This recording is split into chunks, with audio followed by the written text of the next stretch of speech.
Welcome back to the yard where faith and sports collide. We're with our guest today, Lucas Johnson, the quarterback for San Diego State.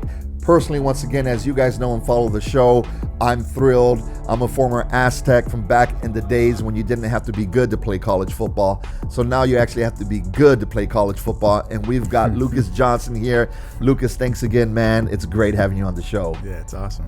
Hey, so now we're going to switch gears a little bit and talk a little bit about Lucas Johnson, your story, and through it talk about how faith and sports have collided in your world. But take us back to like little youngster Lucas running around San Diego playing football and having a dad that was a former pro athlete, and how that helped shape who you were. Yeah, well, so, man, the first time my dad threw me out there, I was 4 years old, a little flag football player.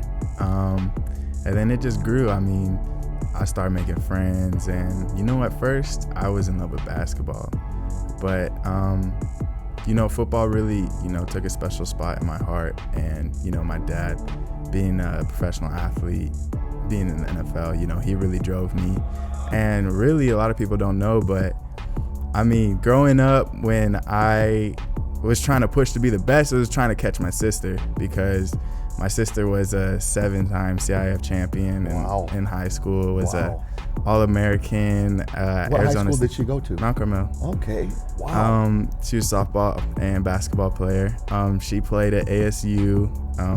Of course, was an All-American. They won a national championship. And she's 6 years older than me, so I was still young enough to kind of see dang, and so I knew I had to do something, with my God-given ability. But yeah, so I had a great group of friends growing up. We had a really good, tight-knit group that, we played every sport together. Like, if it was football, basketball, and baseball. So we were together. I was a 3-sport athlete.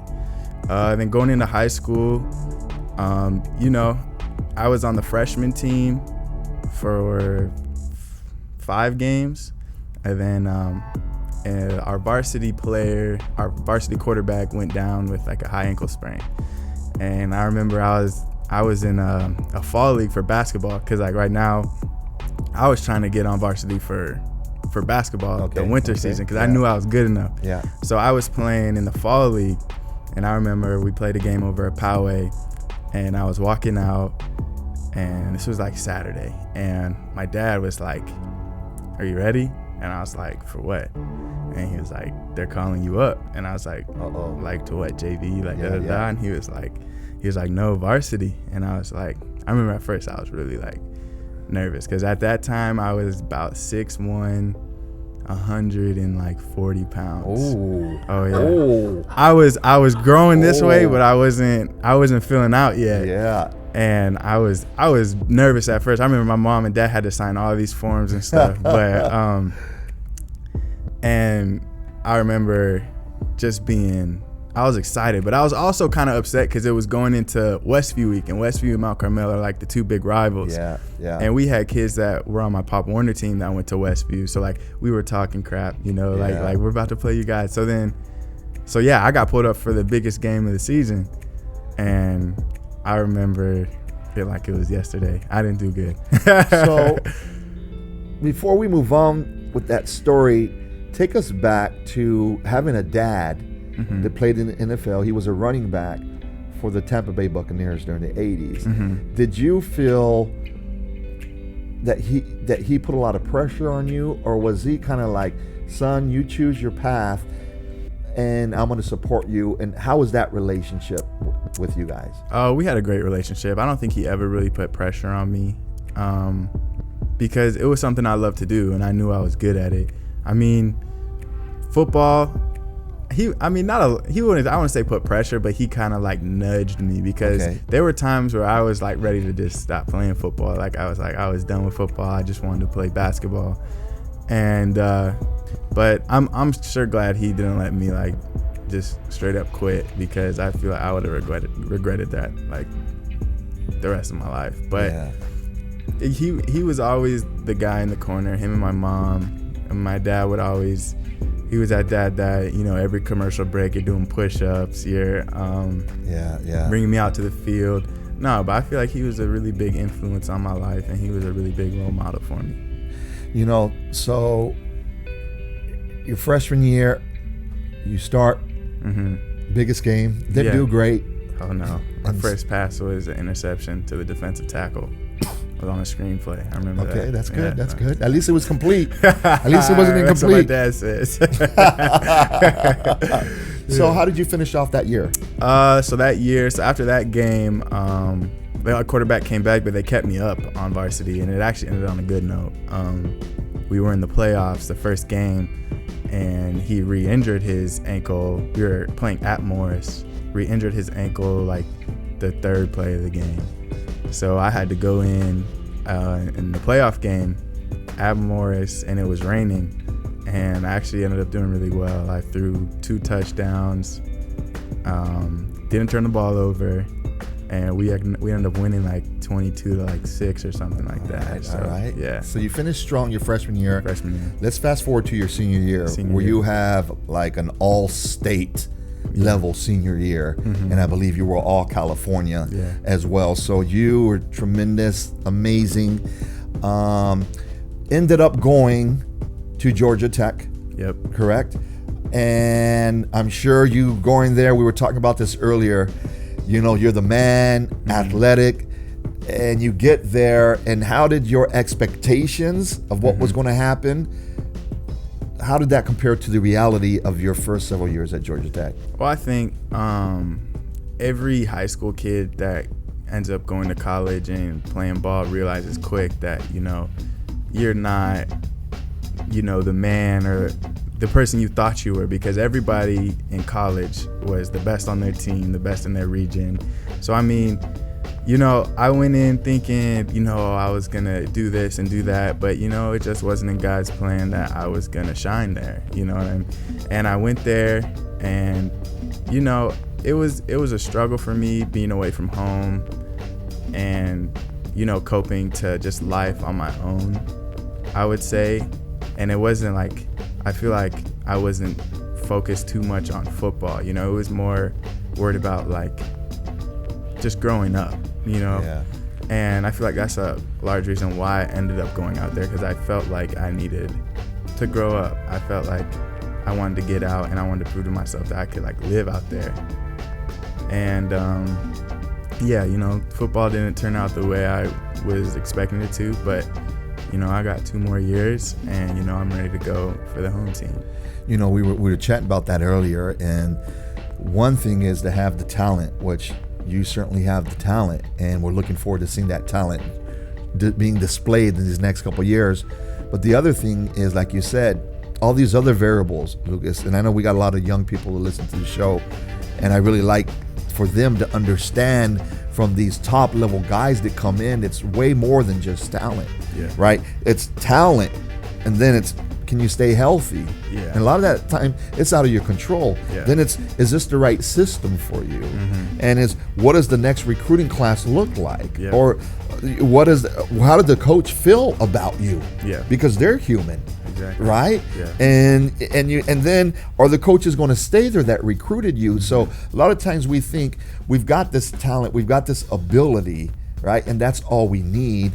But there's so many other variables that go into being successful. Did you find that out as well? I found that out quick, because the coach that recruited me out there ended up leaving after the first year. And then I ended up having 3 different like position coaches when I was out there. But I figured that out fast about the system, and, you know, I'm probably not a triple option quarterback build, but, you know, I went out there, and, you know, I stuck by it, and I got my degree up from out there. So, you know, I'm not looking back with regret. You know, I'm just looking forward. Yeah, I'm glad you mentioned that too, that degree. Man, that is so awesome that you've got your degree from Georgia Tech. That I know here in California, a lot of people don't know too much about Georgia Tech, but Georgia Tech is an amazing school. Now, you've got your degree, you got your education paid for, and you have 2 years to shine in your hometown. And now things are really looking up for you. But I know through the process, through the difficult times, we were talking earlier, that some of those hard times, even though we don't want to go through them, kind of help us out because they start pointing us to the Lord, right? Exactly. And on faith more than our abilities. Talk to us a little bit about that. Yeah, because so when I was in high school, me and my dad were going to the Rock Church, and you know, I was strong in my faith. And then, I mean, I'll be the first to say, when I went out to college, I kind of lost sight of it, and just, you know, getting just caught in like the college, like trying to live the college life and stuff. Yeah. And I remember when I got hurt, and I had a season-ending injury. It was just tough, and I remember just being in my room, just like breaking down, like just like this isn't what I thought it was gonna be, like, and I was just hurting, like, you know, and that really pushed me right back on the right track and to walking with the Lord. And I remember I came home the next time and I got baptized again by my cousin Ryan. Yeah.